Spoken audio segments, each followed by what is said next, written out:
Welcome back, Middle-earth Wanderers. We are days away from the premiere of Amazon's Rings of Power series. I hope you've enjoyed the last two episodes about Galadriel and Sauron. In the lead-up to Rings of Power, I will drop a number of mini-episodes that focus on the lore behind the canon characters that we've seen so far. Today I will focus on the Númenóreans from the Rings of Power, specifically Míriel, Pharazôn, Elendil, and Isildur. To get the full story of these characters, read the tale called A Caldabaith in J.R.R. Tolkien's Silmarillion, and then go back and listen to episodes 34 through 39 of this podcast. Welcome! In the Lord of the Rings podcast, we wander the world of J.R.R. Tolkien by exploring the foundational epic stories from the deep past of Middle-earth. If you enjoyed Tolkien's books, or maybe Peter Jackson's movies, or perhaps you're excited for Amazon Studios' new series, The Rings of Power, and you want to dive deeper into the rich world of Middle-earth, then listen and subscribe. Bhagavanyan, fellow wanderers. Do you ever find yourself thinking about who would win in a fight between Goku and Superman?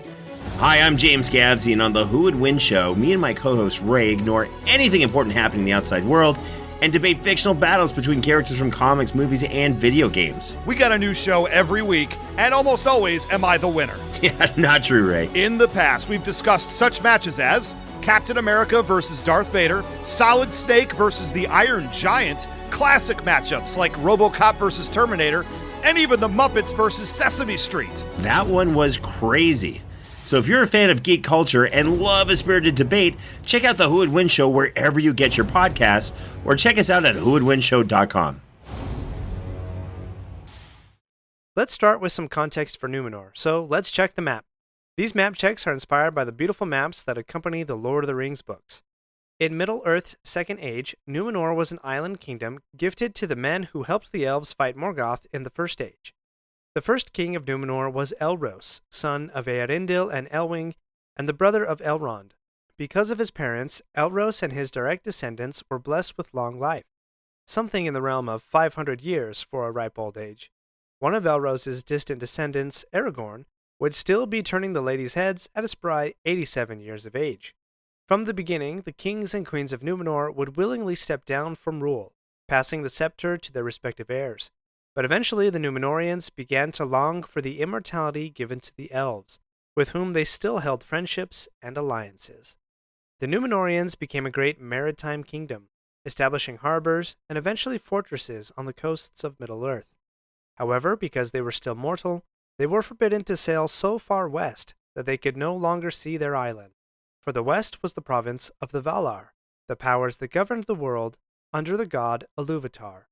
And in the west, the elves were permitted to dwell because of their immortal natures. Let's start with whom the Rings of Power is calling the Queen Regent of Númenor, Míriel. Míriel was born in the Second Age, 3117, and lived 202 years. She was born in a time when many previous rulers had spoken in rebellion against the Valar, yet her father, Tar-Palantir, sought to rectify the relationship and re-established the worship of Ilúvatar. Her father also prophesied that the royal line of Númenor was symbolized in the white tree of Númenor, Nimloth, and as long as it was healthy, the line would continue. Míriel would have been the 25th ruler and 4th queen of Númenor, but she was forced to marry Pharazôn, who took the scepter and ruled in her stead. Pharazôn, also called Pharazôn the Golden, would become the last king of Númenor. As a young man, Pharazôn became a great captain and commander of Númenórean armies in their wars against Sauron in Middle-earth. He took the scepter and the throne and proclaimed himself king in Second Age 3255. He heard of Sauron's growing power amongst the weaker races of men in Middle-earth and set out with a great fleet to conquer him. When Sauron's servants saw Pharazôn's army, they fled, and thus Sauron made obeisance to Pharazôn. The king took Sauron back to Númenor, but not many years later he would listen to Sauron's lies and attempt to war against the Valar and thus gain immortality. As a consequence of this war, Ilúvatar stepped in and the island of Númenor was lost in the abyss below the sea.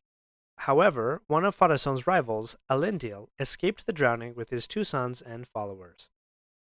Elendil was a noble in the kingdom of Númenor, being descended from Elros, but not in the line of kings and queens. He was among the faithful, that group of men who wanted to stay true to the Valar and their friendship with the elves. On his father's advice, Elendil gathered his sons and the faithful in Númenor and prepared them to live in exile in Middle-earth. They were on their ships when Númenor was drowned, and a great wave carried them to Middle-earth. It is from Elendil's preparation that such treasures came from Númenor to Middle-earth, like the Palantiri, the sapling of the white tree Nimloth, and we can assume the ring of Badahir. Elendil founded the northern kingdom of Arnor in Middle-earth and allied with Gil-galad to fight against Sauron. He perished in the final battle against Sauron, his sword Narsil breaking during the fight. One interesting note about Elendil. Because of the elvish blood in his family line, he inherited the elvish trait of beardlessness. Here's a note from Tolkien in The Nature of Middle-earth, quote, "None of the Númenórean chieftains of descent from Elros, whether kings or not, would be bearded." It is stated that Elendil was descended from Silmarien, a royal princess. Hence, Aragorn and all his ancestors were beardless. Whoops, Peter Jackson messed up that one. But I'm willing to let that slide. A baby-faced Aragorn would have just been weird. One of Elendil's sons was Isildur, probably most well known to Tolkien fans as that guy who didn't throw the ring into the fire at Mount Doom. But before that, Isildur grew up listening to stories of the Valar and the two trees of Valinor from his grandfather. When the White Tree of Númenor, Nimloth, was in danger of being cut down and burned by Sauron's henchmen, Isildur risked his life to rescue a fruit of that tree, which he planted, and thus continued Nimloth's line of trees down to the White Tree of Gondor. In Middle-earth, Isildur founded the kingdom of Gondor with his brother, would later cut the ring from Sauron's hand, and perish in an orc raid sometime after. I hope you enjoyed this quick snapshot of the Númenóreans that we'll see in the Rings of Power. As you can see, some of their stories are a bit more fleshed out, while others have a lot of empty spaces that could be filled in with what Tolkien called other minds and hands. Númenor has never been seen on screen before, so the Rings of Power series has done something incredible. I, for one, am excited to see how Númenor is portrayed for the first time. Please join me in the next episode, where we'll do a quick exploration of the dwarves in Moria and the origins of the hobbits.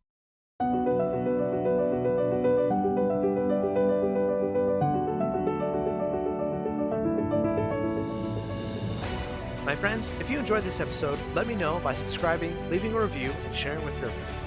Follow me on Facebook or Instagram at Lore of the Rings Podcast. For feedback on the show, please email me using the link in the show notes.